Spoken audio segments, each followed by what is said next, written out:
here before you is Mordecai Cloud Hopewell.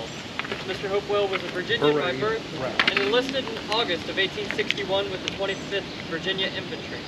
He fought with Stonewall Jackson's division until he was seriously wounded at McDowell, Virginia on May 8, 1863, necessitating his discharge. He moved to Chillicothe in 1866. He made many friends among the veterans of the 73rd Chillicothe Regiment who fought against him when he was wounded. On June 7, 1903, Mr. Hopewell died from the effects of a cold contracted while decorating soldiers' graves on Memorial Day. For years it had been his practice to place wreaths on the graves of Union soldiers buried in the small country graveyard known as Moore's Cemetery.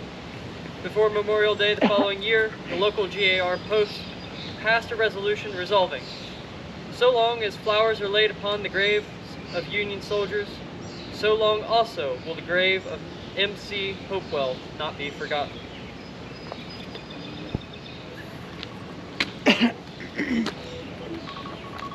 Attachment. Attention. Post your flag.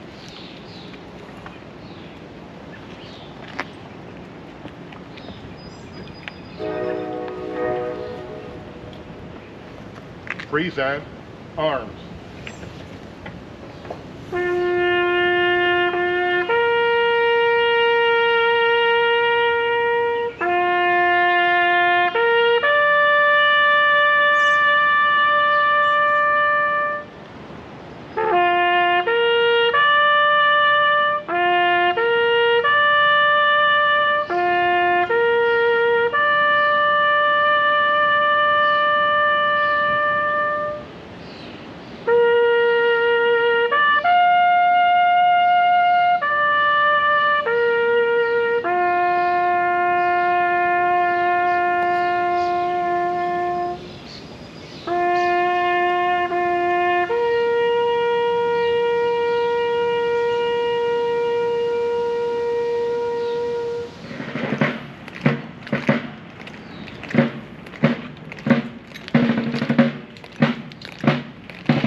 Among these headstones lie the remains of Alexander Roberts and George Gray.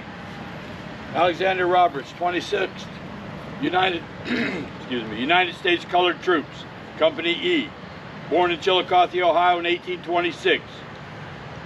His parents, Eleanor Stanton and John Roberts, were free people of color. Alex married Caroline B. Harris, April 3, 1848. They lived at 147 West 4th Street, were the parents of 6 children. Roberts enlisted in the United States Colored Troops March 1, 1864, for a projected period of 3 years at Camp Delaware. He was 38 years old, described as being 5 feet 7, black eyes and hair. His enlistment was credited to Scioto Township, Ross County, Ohio.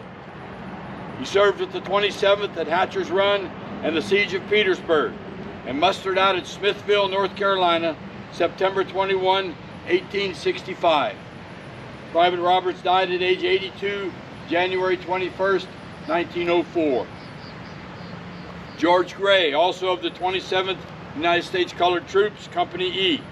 Born in 1847, George Gray was a native of Hardee County, Virginia. He enlisted in the United States Colored Troops, Company E, August the 4th of 1864, as a substitute for a white person living in Circleville. He was 18 years old. He was considered a field recruit and marked as contraband. His enlistment was credited to Ross County. He was described as being 6'3", dark complexion with black hair and brown eyes. His occupation was listed as a farmer. Private Gray's service with the 27th began at Camp Delaware, included the Siege of Petersburg and Hatcher's Run. He mustered out September 9, 1865, in Wilmington, North Carolina, after 1 year of service. Nothing else is known of his life after the Civil War. He died at age 67, November 6, 1914.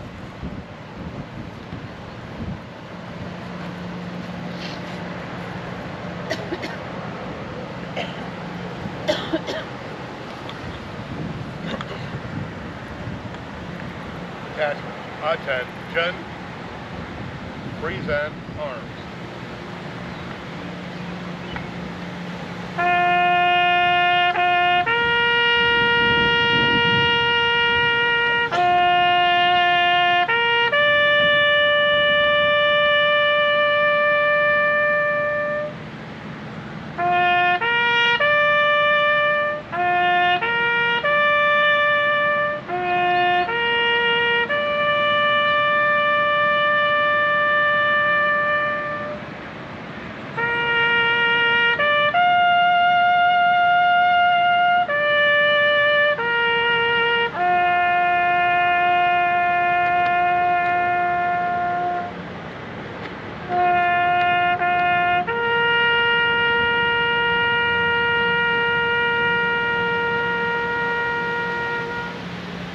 Order arms.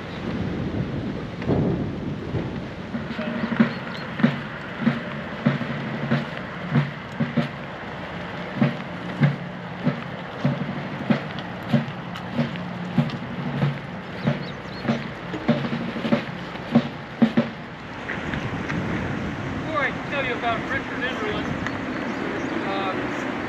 Civil War monument there, started where we started out.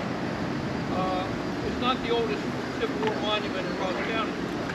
That honor belongs to the Penny Monument at Franklin. The reason it's called the Penny Monument is that's how they paid children to drop 10 pennies. That's how they put it up. That is the first Civil War monument in Ross County. This is the grave of Sergeant Richard Enderlin. He was born 11 January 1943 in Germany and came to Chillicothe in 1854. His occupation was that of a farmer. He enlisted as a drummer boy in Company B of the 73rd Ohio Volunteer Regiment in the fall of 1861. Richard Enderlin was about this tall. And he kept throwing his drum away so he could carry a rifle. On July 2nd, 1863, at the Battle of Gettysburg, his company was heavily engaged by the Confederates on Cemetery Hill. Private Enderlin risked his life to pull an injured comrade from between the lines under very heavy enemy fire. He was given a field promotion to sergeant. He was later awarded the Congressional Medal of Honor for outstanding bravery. Later in Dallas, Georgia, he received a gunshot wound to the foot but continued to serve until the end of the war.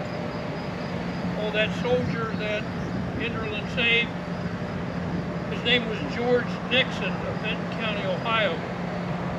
He was the great-grandfather of past President Richard Nixon.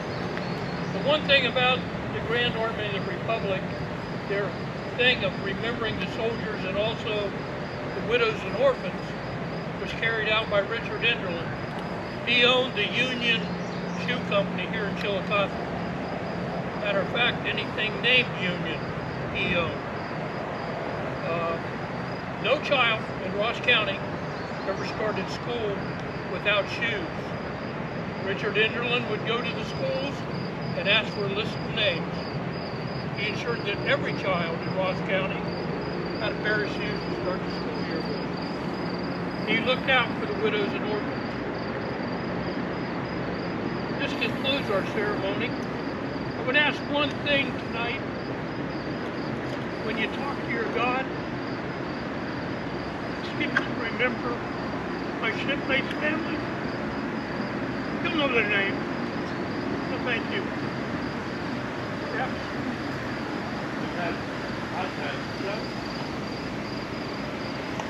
Present arms.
coming. Right.